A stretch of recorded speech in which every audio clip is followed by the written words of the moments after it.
Яг AR-ын подкаст 7 сарын дараа эргэж ирж байна. Энэ 7 сарын хугацаанд маш олон зүйл болж өнгөрлөө. Тэгээд өнөөдөр аль нэг анимыг барьж авах гэхээс илүүтэйгээр өнгөрсөн хугацаанд болсон. За тэгээд ер нь одоо болоод байгаа аниметэй холбоотой том мэдээнүүдийн талаар ярихаар шийдлээ. За тэгэхээр хамгийн түрүүнд ярих том мэдээ бол 2020 оны 6 сард Японд шинжилэн найруулагдсан оюуны өмчийн хууль байгаа. Энэ хууль юутай холбоотой вэ гэхээр хулгайн вебсайтуудыг хаахтай холбоотой юм хууль байгаа.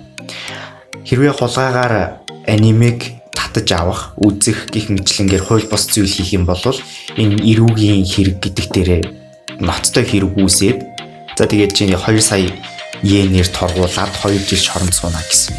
Одоо ял чамд оноо.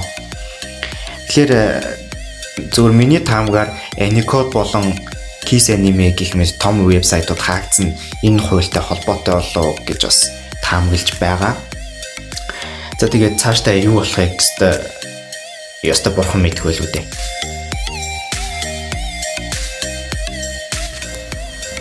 За тэгэхээр дараагийн ярих сэдв гэвэл 2021 оны эхний улиралд гарч байгаа анименууд гэвэл Shingeki no Kyojin төгсгөлийн сизон, Yakusoku no Neverland 2 дугаар улирал. За тэгээд Doctor Stone, Re:Zero, Beastars, Hataraku Saibou, Nanatsu no Taizai гэх мэт алдартай анимууд ер нь бол шинэ сизон гарч эхэлж байгаа. За тэгээд бас энэ сизон гарч байгаа нэг анхаарал татах үз аниме юу байсан бэ гэхээр Log Horizon-ы шинэ сизон.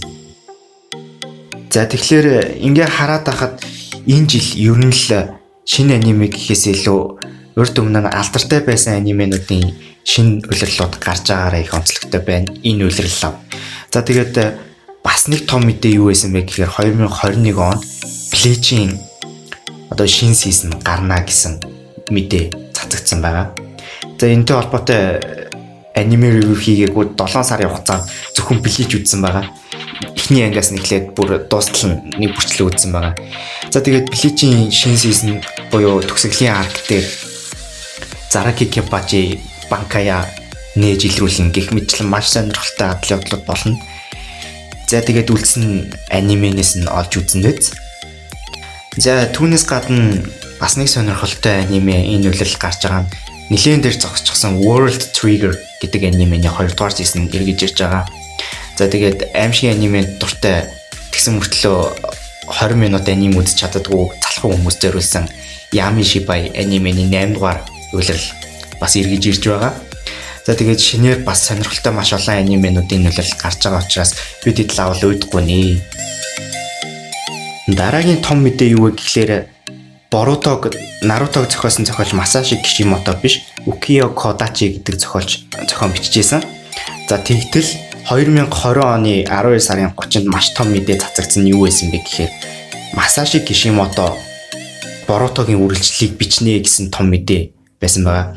За тэгээд нэг хэсэг Masashi Kishimoto Samurai 8 гэх өөр анимен дээр ажиллаж байсан боловч тэр нь амжилт олоогүй.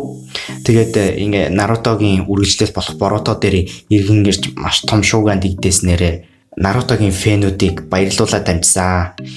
За ингээд өнөөдөртөө ингээд дуусгая. Хэрвээ та бүхэн аниметтэй холбоотой ямар нэгэн сэдвээр ярилцахыг хүсвэл комментэн дээр бичээрэй. Мөн subscribe хийж лайк дараарай. Баярлалаа.